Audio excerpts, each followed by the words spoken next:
Assalamualaikum teman-teman semuanya.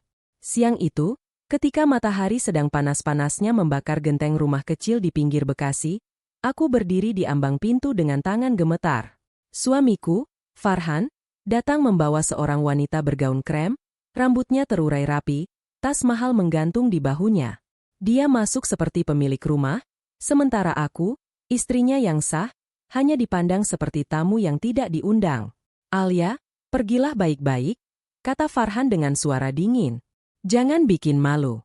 Rumah ini sebentar lagi bukan tempatmu lagi."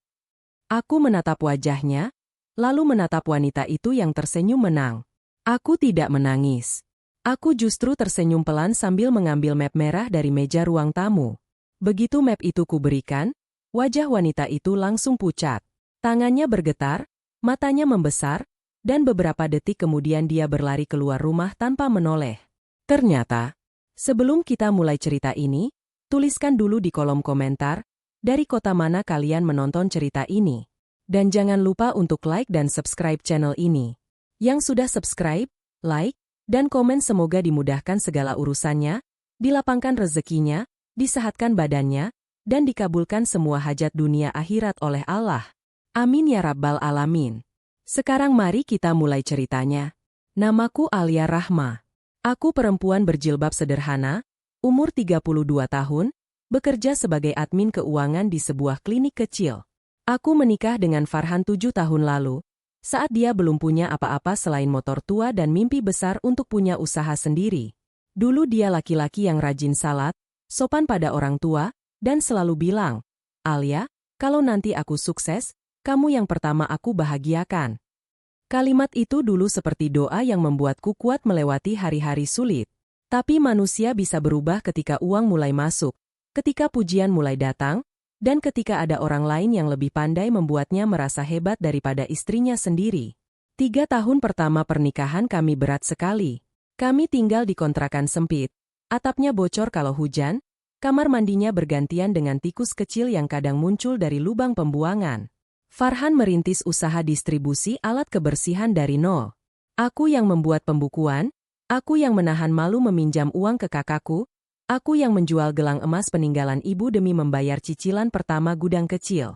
Farhan sering pulang malam dengan wajah lelah, dan aku selalu menyambutnya dengan teh hangat. Aku kira itu cinta. Aku kira rumah tangga memang tentang bertahan bersama sampai badai selesai. Ketika usaha Farhan mulai naik, sikapnya pelan-pelan berubah. Awalnya hanya pulang lebih larut. Lalu ponselnya diberi sandi baru. Lalu dia mulai membandingkanku dengan perempuan-perempuan di luar sana. "Kamu itu jangan terlalu kampungan, Alia," katanya suatu malam ketika aku menegurnya karena lupa makan malam di rumah. "Sekarang aku ketemu banyak orang penting. Penampilan istri juga harus mendukung." Aku hanya diam, merapikan jilbabku yang sederhana. Bukan karena aku tidak punya hati, tapi karena aku terlalu terbiasa menelan luka demi menjaga rumah tangga. Nama wanita itu pertama kali kudengar dari mulut sopir kantor Farhan, Mas Dodi. "Bu, tadi Pak Farhan rapat sama Bu Fania lagi ya?" katanya tanpa curiga ketika mengantar dokumen ke rumah. Aku pura-pura biasa, tapi hatiku langsung menegang. Fania. Nama itu terdengar asing, tapi setelah hari itu, nama itu muncul seperti bayangan. Ada parfum perempuan di kemeja Farhan.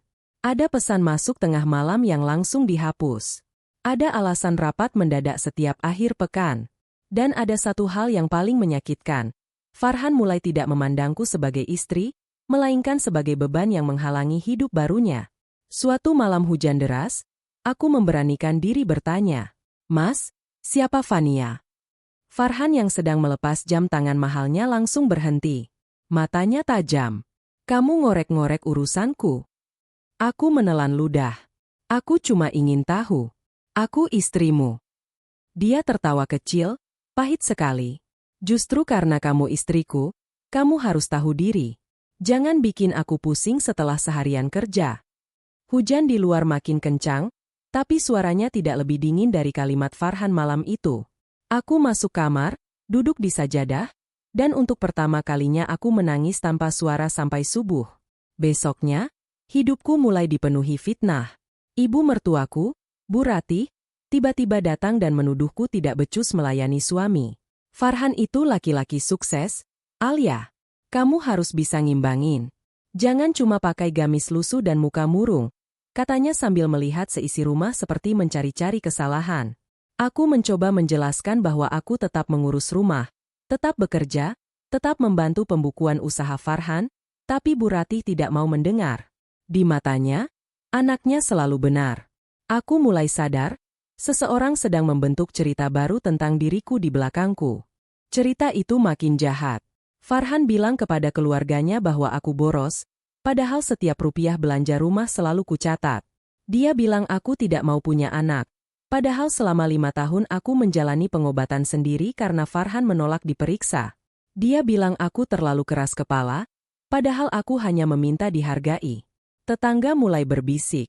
Saudara jauh mulai memberi nasihat yang sebenarnya sindiran. Aku berjalan ke warung dengan jilbab menutup dada, tapi rasanya seperti semua mata menelanjangiku. Ketidakadilan paling menyakitkan bukan saat kita disakiti, tapi saat orang-orang percaya pada kebohongan yang dibuat untuk menjatuhkan kita. Namun satu hal yang tidak Farhan tahu, aku tidak sebodoh yang dia kira. Sejak usaha itu berdiri, aku memegang sebagian salinan dokumen lama, perjanjian pinjaman, bukti transfer, akta perubahan, dan catatan transaksi yang tidak pernah dia pedulikan karena dia menganggap administrasi hanya pekerjaan kecil. Aku juga mulai menyimpan bukti-bukti baru. Pesan yang muncul di laptop kantor, tanda terima hotel, mutasi rekening yang aneh, dan rekaman suara ketika Farhan mengancamku. Semua kusimpan dalam satu map merah. Bukan untuk membalas dendam tanpa arah, tapi untuk berjaga-jaga jika suatu hari aku benar-benar diinjak sampai tidak punya ruang untuk membela diri. Hari yang kutakutkan datang pada sebuah siang panas di bulan Ramadan. Aku baru selesai menjemur mukena ketika suara mobil Farhan berhenti di depan rumah. Aku kira dia pulang lebih awal untuk berbuka bersama, tapi pintu terbuka dan wanita itu masuk di belakangnya. Fania. Wajahnya cantik, kulitnya putih, senyumnya tipis seperti orang yang sudah yakin menang. Farhan meletakkan kunci mobil di meja, lalu berkata tanpa basa-basi, "Alia, kita bicara sekarang. Aku mau kamu keluar dari rumah ini. Baik-baik saja, jangan pakai drama." Aku menatapnya lama. Dalam dadaku ada sesuatu yang patah, tapi di atas meja, map merah itu menunggu seperti jawaban dari semua doa yang selama ini kutahan. Ruang tamu rumah kami tiba-tiba terasa sangat sempit. Kipas angin berputar pelan, membawa udara panas yang membuat tenggorokanku kering. Farhan berdiri di dekat sofa dengan kemeja putih mahal yang dulu kubelikan saat ulang tahunnya.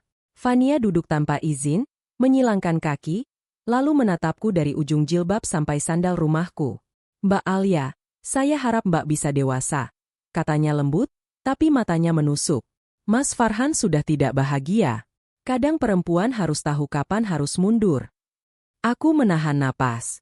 Kata-katanya sopan, tapi isinya seperti pisau yang dibungkus kain sutra. Aku menatap Farhan. "Jadi ini keputusanmu?" tanyaku pelan. Dia menghela napas seolah aku merepotkannya. "Iya, aku sudah capek. Kamu terlalu sederhana, terlalu kuno, terlalu banyak diam. Aku butuh pasangan yang bisa mendukung posisiku sekarang." Fania tersenyum kecil ketika mendengar itu. Aku ingin bertanya, dukungan seperti apa yang dia maksud? Bukankah aku yang duduk sampai tengah malam menghitung stok barang saat dia tidur? Bukankah aku yang menjual perhiasan ibu untuk modal awal? Bukankah aku yang menahan lapar ketika uang kami habis untuk membayar gaji pegawai pertama? Tapi pertanyaan itu hanya berputar di dada. Aku tahu, orang yang sudah ingin pergi tidak akan tersentuh oleh sejarah. Farhan lalu mengeluarkan amplop coklat. "Ini uang untuk kamu mulai hidup baru. 10 juta. Aku rasa cukup untuk cari kontrakan." Tanganku dingin. 10 juta. Setelah 7 tahun pernikahan, setelah semua pengorbanan, setelah rumah dan usaha yang kubangun bersama, nilaiku diringkas menjadi 10 juta. Aku tertawa kecil, bukan karena lucu, tapi karena sakitnya sudah melewati batas. "Mas, rumah ini dibeli dari uang siapa?" tanyaku. Wajah Farhan berubah. "Jangan mulai, Alia." Aku melangkah ke meja dan menyentuh map merah itu. Aku belum mulai. Justru selama ini aku terlalu lama diam. Fania mendadak gelisah. Mungkin dia pikir aku akan menangis, memohon, atau berteriak seperti perempuan yang kalah. Tapi aku hanya duduk tenang dan membuka map merah itu. Di dalamnya ada beberapa lembar dokumen yang sudah kususun rapi. Aku mengambil satu lembar paling atas, lalu menyerahkannya kepada Fania. Sebelum Mbak duduk terlalu nyaman di rumah ini, sebaiknya Mbak baca dulu. Fania menerima dengan malas. Namun begitu matanya membaca baris pertama, wajahnya langsung pucat. Senyum tipisnya hilang. Farhan cepat-cepat merebut kertas itu, tapi Fania menarik tangannya. "Mas, ini apa?" Suaranya bergetar. Dokumen itu adalah salinan laporan investigasi sederhana yang kubuat bersama bantuan seorang teman lama yang bekerja di bagian legal. Isinya bukan sekadar bukti perselingkuhan Farhan.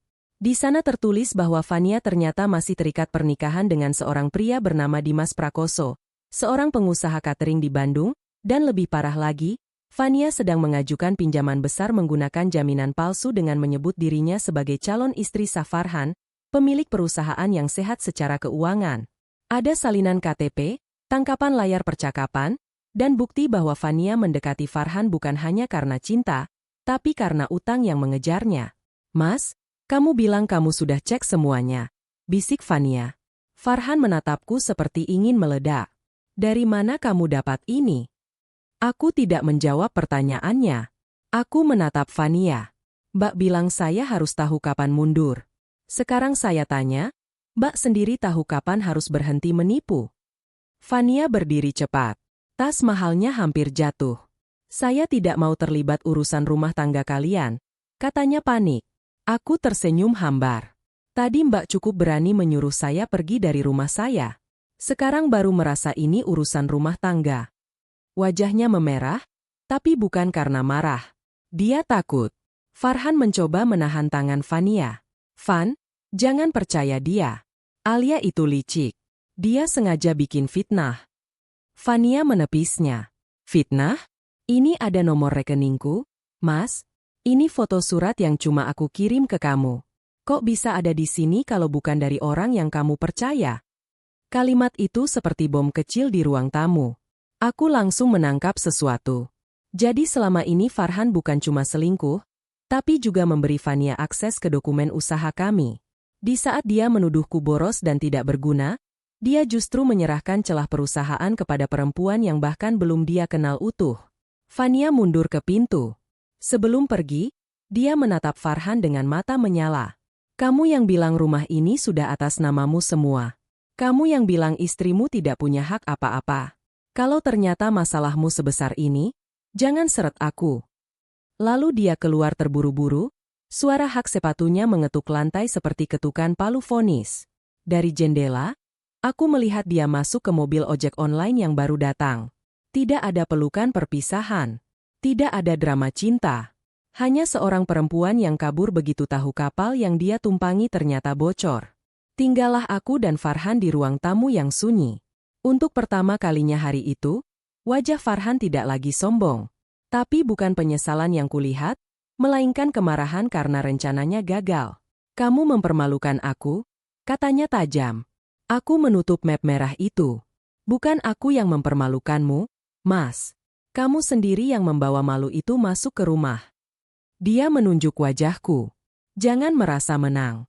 Aku bisa bikin kamu keluar tanpa sepeser pun." Aku berdiri, merapikan ujung jilbabku. "Coba saja. Tapi sebelum itu, kamu harus tahu satu hal. Map merah ini baru halaman pertama." Farhan membanting gelas di meja sampai pecah. Pecahan kaca menyebar di lantai, salah satunya mengenai kakiku. Darah kecil muncul di tumit, tapi aku tidak bergerak. Dia mendekat, suaranya rendah dan mengancam. "Kalau kamu sebarkan apapun, aku hancurkan nama kamu. Aku bilang ke semua orang kamu istri durhaka, mandul, pencuri uang perusahaan." Aku menatapnya tanpa berkedip. "Kamu sudah bilang itu, Mas, dan aku sudah punya buktinya." Dia terdiam sebentar. Di luar, azan asar mulai terdengar dari musala dekat gang. Suara itu membuat dadaku sedikit kuat. Aku mengambil sapu, membersihkan pecahan kaca, lalu berkata, "Mulai hari ini, aku tidak akan membersihkan dosa orang lain lagi." Sore itu, Farhan pergi tanpa pamit. Aku duduk sendirian di lantai setelah membersihkan darah di kakiku. Rumah yang dulu penuh kenangan kini terasa seperti tempat kejadian perkara. Aku menatap foto pernikahan kami di dinding. Dalam foto itu, Farhan tersenyum lebar, aku menunduk malu dengan jilbab putih, dan semua orang mendoakan kami sakinah. Aku ingin marah pada takdir, tapi aku tahu ini bukan tentang takdir. Ini tentang pilihan manusia yang lupa diri. Malamnya, sebelum berbuka, ponselku berbunyi. Pesan dari nomor tidak dikenal masuk. Isinya singkat, Bu Alia, kalau ibu mau tahu kenapa Pak Farhan berani mengusir ibu, besok datang ke gudang lama jam 9. Jangan bilang siapa-siapa. Aku membaca pesan itu berkali-kali sampai nasi di piringku dingin. Gudang lama adalah tempat pertama usaha Farhan dimulai, bangunan kecil di kawasan Cikarang yang sekarang jarang dipakai. Nomor itu tidak kukenal, tapi kalimatnya terlalu spesifik untuk diabaikan. Malam itu hujan turun tiba-tiba. Air memukul genteng, bau tanah basah masuk lewat celah jendela. Aku salat Isya lebih lama dari biasanya. Dalam sujud, aku meminta bukan agar Farhan kembali mencintaiku, tapi agar Allah menunjukkan mana yang benar dan mana yang palsu. Ada saatnya doa seorang istri bukan lagi tentang mempertahankan rumah tangga, melainkan tentang menyelamatkan dirinya dari kezaliman. Pagi berikutnya aku berangkat memakai gamis biru tua dan jilbab abu-abu. Aku tidak memberitahu siapapun, bahkan kakakku. Di tas, map merah itu kubawa bersama ponsel yang baterainya penuh. Jalan menuju gudang macet oleh truk dan motor pekerja pabrik. Udara panas bercampur debu membuat mataku perih. Sesampainya di sana, pintu gudang setengah terbuka. Aku ragu sebentar, lalu masuk sambil mengucap basmalah. Di dalam, bau kardus lama dan cairan pembersih menyengat. Seorang pria berdiri di dekat rak kosong. Dia menoleh. Aku mengenalinya. Mas Dodi, sopir kantor Farhan. Maaf, Bu, saya yang kirim pesan, katanya lirih. Wajahnya tampak cemas, seperti orang yang lama menyimpan beban. Aku menatapnya hati-hati. Kenapa harus di sini? Mas Dodi menunduk. Karena kantor sudah tidak aman. Pak Farhan pasang orang untuk ngawasi siapa saja yang dekat dengan ibu. Dadaku berdebar. Ngawasi? Dia mengangguk. Pak Farhan takut ibu buka suara. Tapi sebenarnya bukan cuma soal perempuan itu. Ada masalah yang lebih besar. Dia mengeluarkan flash disk kecil dari saku jaketnya. Ini salinan rekaman dan dokumen pengiriman fiktif. Saya tidak kuat lagi diam. Aku menerima flash disk itu dengan tangan bergetar. Mas Dodi menjelaskan bahwa selama setahun terakhir, Farhan menggunakan nama perusahaan untuk membuat transaksi palsu. Barang seolah-olah dikirim ke beberapa klien, padahal sebagian uangnya masuk ke rekening pribadi dan rekening orang lain. Beberapa dokumen memakai tanda tanganku yang dipalsukan, karena dulu aku memang admin keuangan dan namaku masih tercantum di sistem lama. Aku hampir tidak bisa bernapas. Jadi bukan hanya aku hendak diceraikan dan diusir. Aku juga sedang disiapkan menjadi kambing hitam jika masalah perusahaan terbongkar. Kenapa Mas Dodi baru bilang sekarang? Tanyaku. Matanya berkaca-kaca. Saya takut, Bu. Anak saya masih kecil.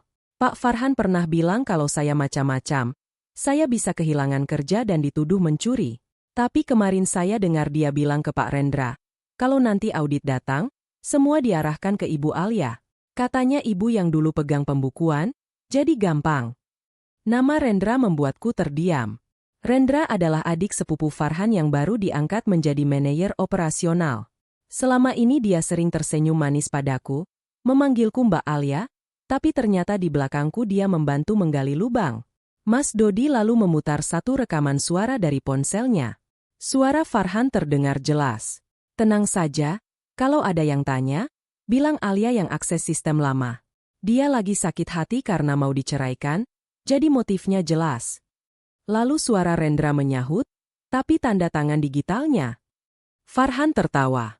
Itu urusan gampang. Dia gaptek. Dia tidak akan bisa lawan. Aku menggigit bibir sampai nyaris berdarah. Kata gaptek itu menusuk, bukan karena benar, tapi karena dia menganggap diamku selama ini sebagai kebodohan. Padahal aku diam karena masih menghormatinya sebagai suami.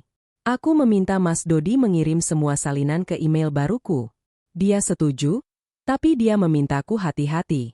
Bu, Pak Farhan sudah rencana membawa keluarga besarnya malam ini ke rumah. Mereka mau paksa ibu tanda tangan surat kesepakatan cerai dan pelepasan hak rumah. Aku memejamkan mata. Jadi ini bukan selesai setelah Fania kabur. Farhan sudah menyiapkan babak berikutnya. Ada siapa saja? Tanyaku.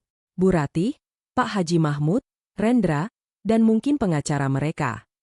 Pak Haji Mahmud adalah paman Farhan, tokoh keluarga yang suaranya selalu dianggap hukum. Jika dia datang, tujuannya bukan berdiskusi, tapi menekan. Aku pulang dengan dada penuh bara. Di perjalanan, aku menelepon temanku, Siska, yang bekerja di kantor notaris dan sering membantu kasus administrasi keluarga. Aku ceritakan garis besarnya tanpa berlebihan. Siska langsung berkata, "Alia, jangan tanda tangan apapun. Rekam semua pembicaraan. Kalau mereka memaksa, bilang kamu perlu waktu untuk membaca. Dan satu lagi, cek sertifikat rumah." Aku terdiam. "Kenapa?" Siska menjawab pelan, "Karena kalau Farhan berani mengusir kamu, bisa jadi dia merasa sudah mengubah sesuatu." Setelah telepon ditutup, pikiranku kacau. Rumah itu dibeli setelah kami menikah. Sebagian uang muka dari tabunganku. Tapi sertifikat memang pernah diurus Farhan dengan alasan agar lebih praktis.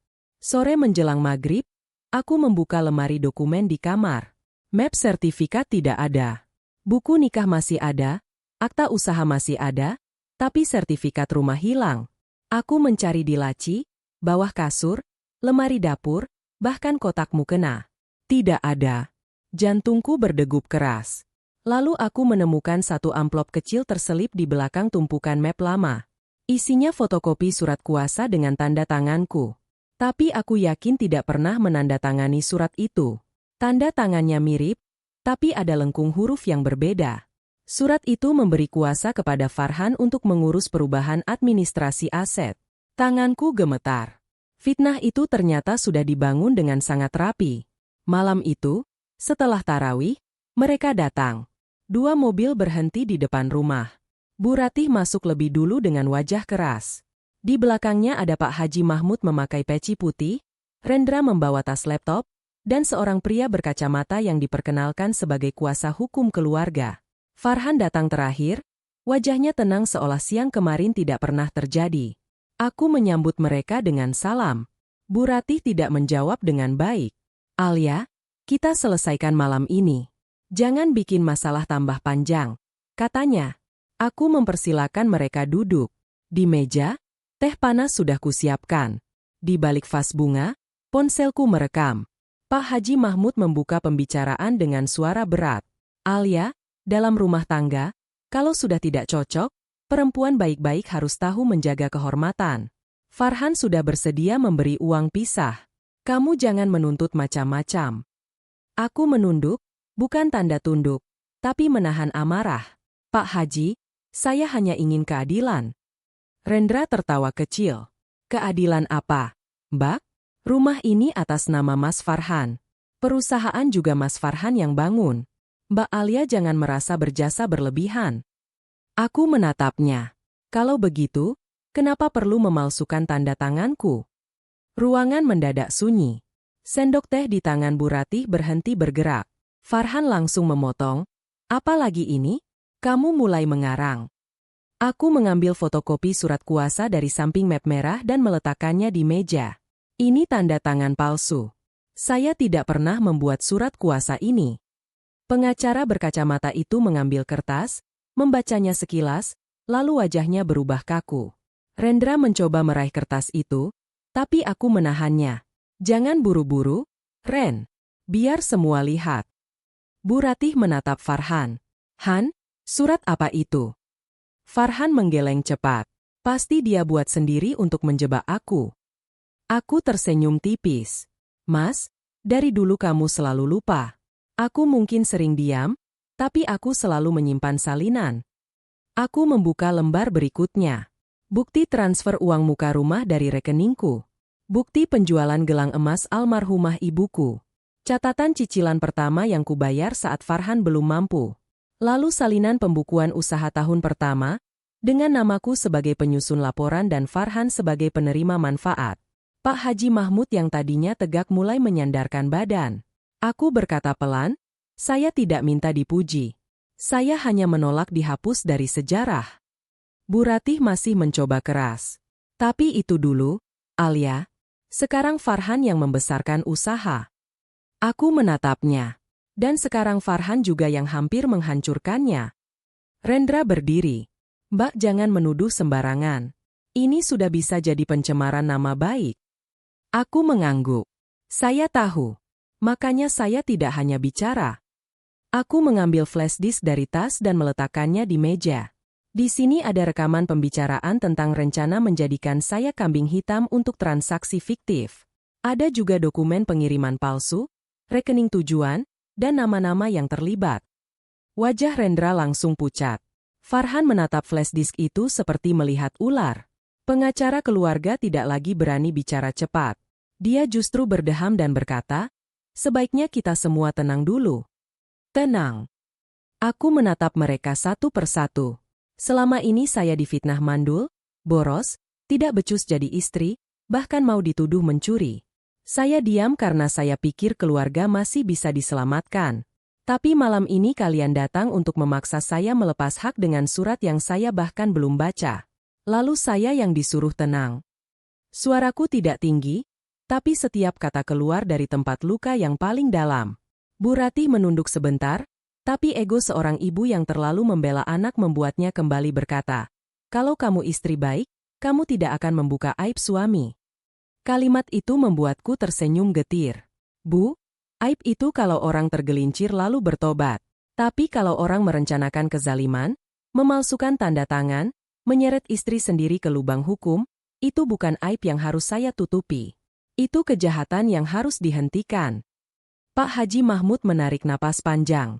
Untuk pertama kalinya, dia menatap Farhan bukan sebagai keponakan kesayangan, tapi sebagai laki-laki yang perlu menjawab. Farhan, benar kamu ada transaksi seperti itu? Farhan mengepalkan tangan. Paman jangan percaya dia. Dia sakit hati. Dia iri karena saya mau menikah lagi. Aku hampir tertawa mendengar alasan itu. Menikah lagi dengan siapa? Mas? Fania yang masih punya suami?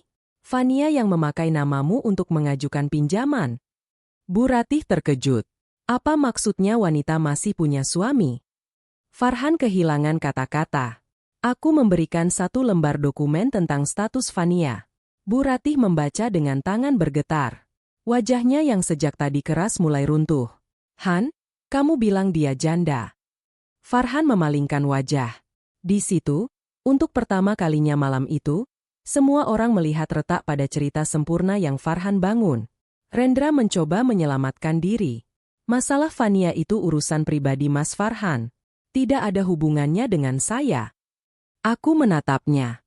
Betul, kalau hanya Fania mungkin tidak ada hubungannya dengan kamu.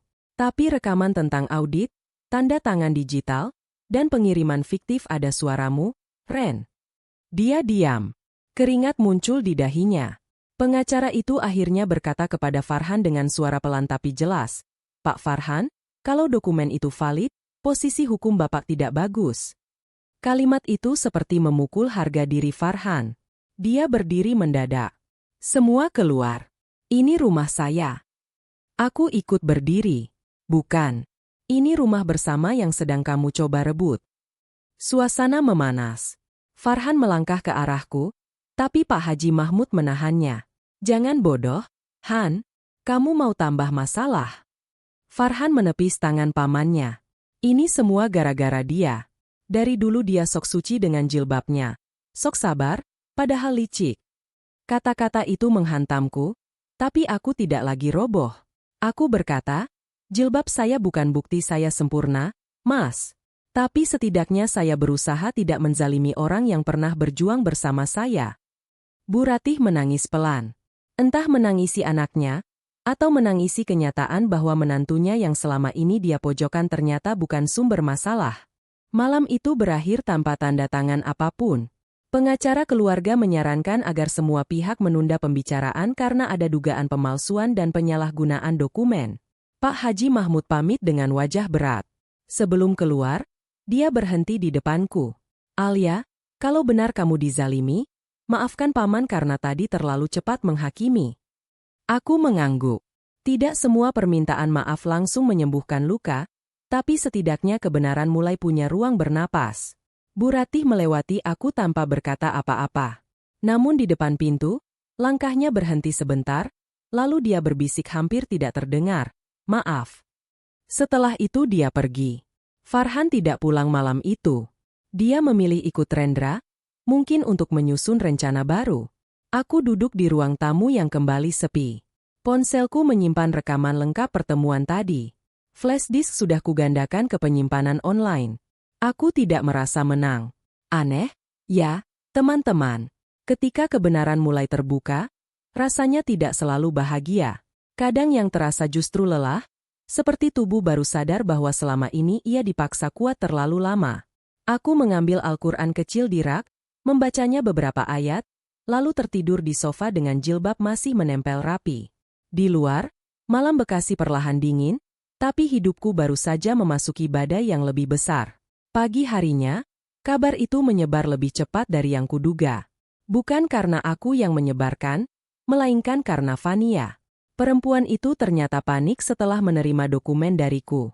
Dia menghubungi suaminya, Dimas, lalu Dimas datang ke kantor Farhan membawa 2 orang kerabatnya. Pertengkaran terjadi di lobi kantor. Pegawai melihat semuanya. Fania menangis, Farhan marah, Dimas mengancam membawa kasus itu ke polisi. Siang itu, Mas Dodi mengirim pesan, "Bu, kantor kacau. Pak Farhan mencari ibu." Aku menatap layar ponsel. Tangan dingin, tapi hati lebih siap. Orang yang menanam angin akhirnya mulai memanen badai. Farhan datang ke rumah menjelang maghrib. Wajahnya kusut, matanya merah, kemejanya tidak serapi biasa. Dia tidak lagi membawa Fania, tidak lagi membawa keluarga, tidak lagi membawa pengacara. Hanya dirinya sendiri dan ego yang tampaknya mulai kehabisan tempat sembunyi. Aku sedang menyiram tanaman di teras ketika mobilnya berhenti. Dia keluar, menatapku lama, lalu berkata, "Kita perlu bicara." Aku mematikan keran. "Silakan." Dia tampak tersinggung karena aku tidak mempersilakannya dengan lembut seperti dulu. Tapi hari itu, aku sudah bukan Alia yang sama. Aku tetap sopan, tapi tidak lagi menyerahkan leherku untuk diinjak. Di ruang tamu, Farhan duduk dengan gelisah. "Apa yang kamu mau?"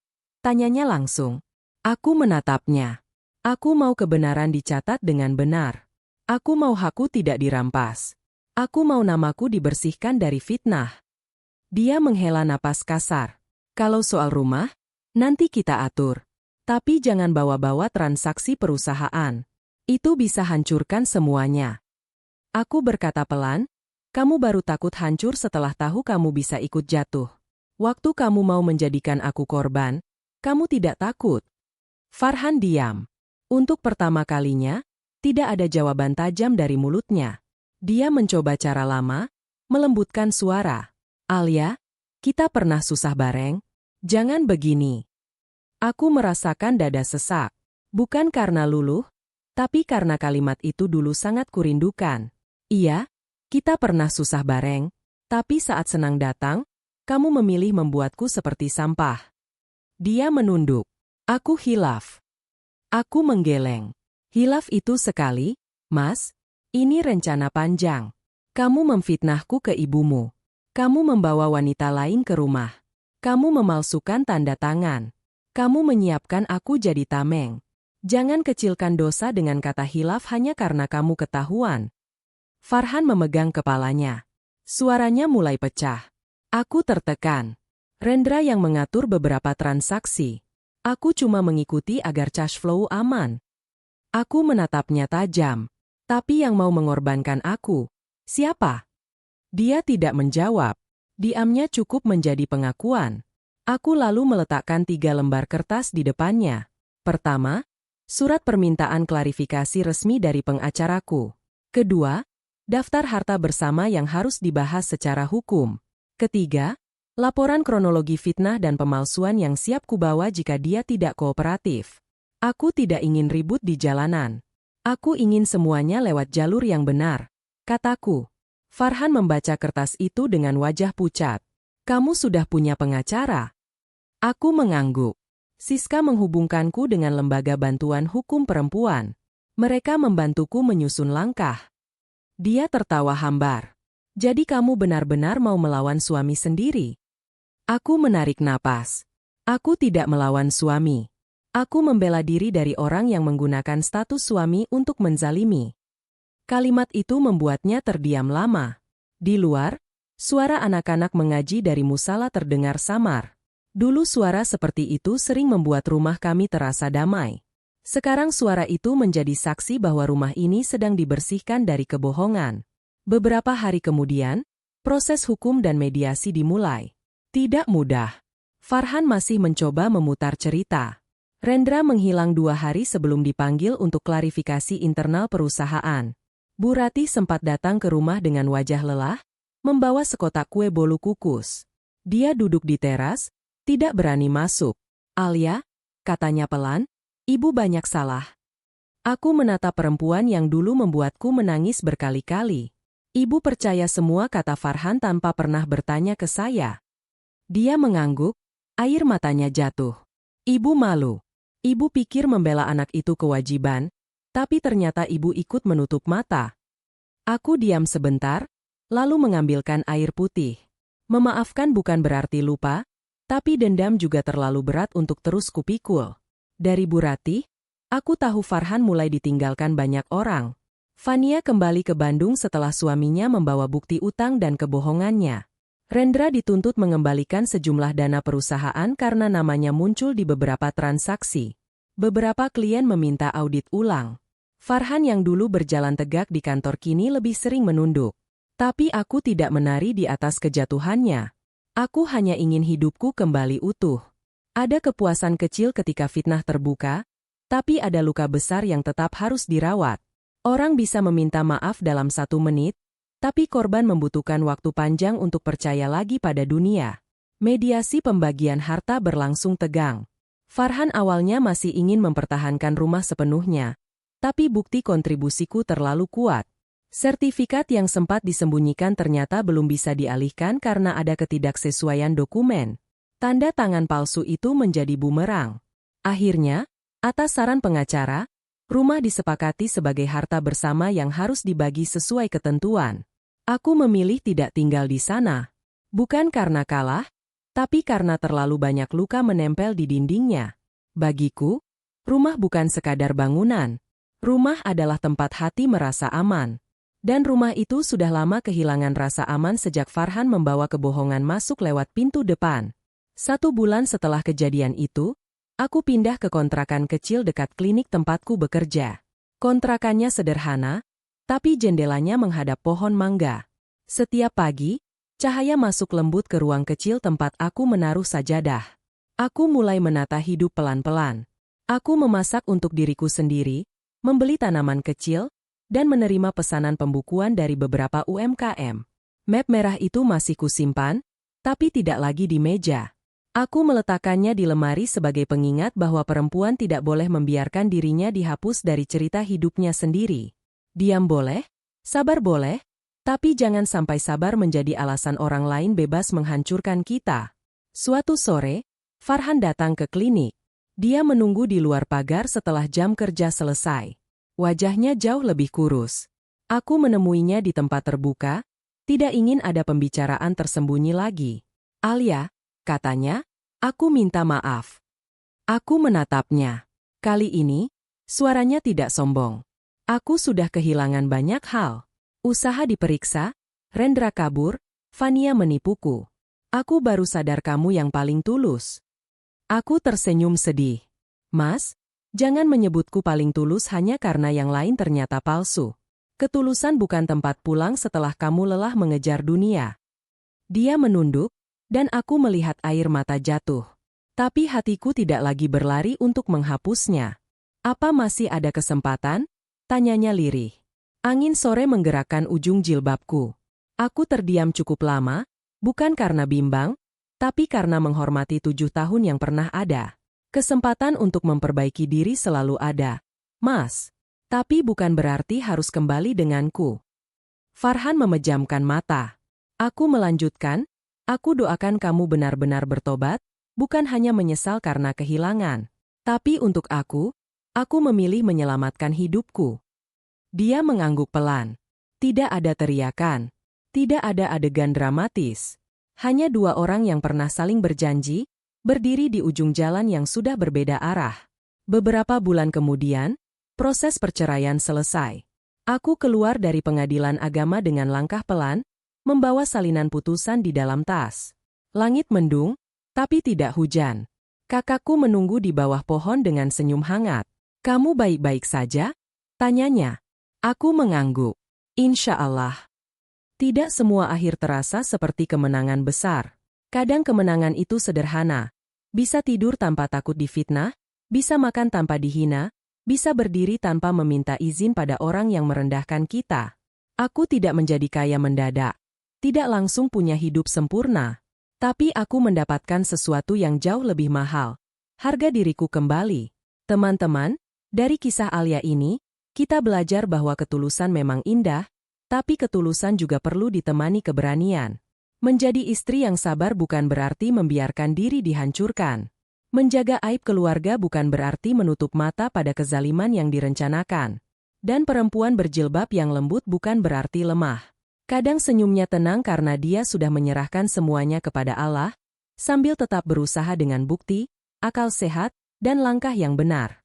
Hari itu, saat Farhan membawa wanita lain ke rumah dan menyuruh Alia pergi baik-baik, dia tidak tahu bahwa map merah di tangan Alia bukan sekadar kumpulan kertas. Itu adalah suara dari perempuan yang terlalu lama dibungkam, dan ketika suara itu akhirnya terbuka, semua kebohongan berlari menyelamatkan diri.